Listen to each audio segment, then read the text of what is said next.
Formatting, Part 1. In HTML, we can also format our text. By this I mean we can make it bold, italic, or underlined. So let's go over these three ways to do this. First, to make something bold, we use either the strong or the B tags. They both display the same thing.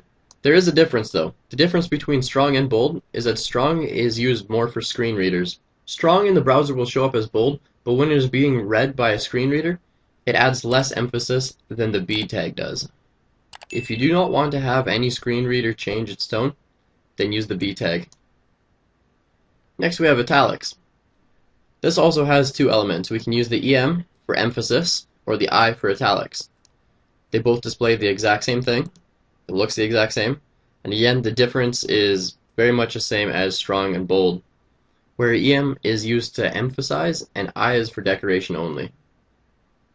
And thirdly, we have underline, which is just a simple U tag. Displays I am underlined. And all three are very basic. You open it, you have your content inside of it, and then you close your tag. All three tags, like almost all HTML, can be placed inside each other as well. For example, we have a bold, italic, then an underline, and we have to go back in that same order. So we have underline, italic, bold. And what I mean by this is that we have bold wrapping all of it, then we have italic wrapping just our underline, and then we have just our underline. And that would give you this, my text. It's bold, italic, and underlined. Like most elements, the strong EM and U tags support the title, class, ID, and style attributes as well. Here's how to remember all this.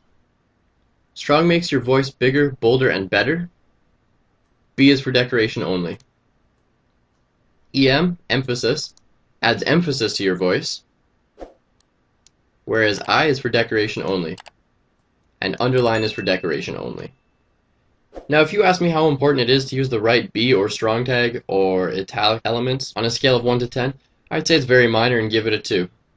And for the record, by default, I use strong and emphasis all the time, but that's just my style of coding. You can definitely feel free to do it whichever way you like.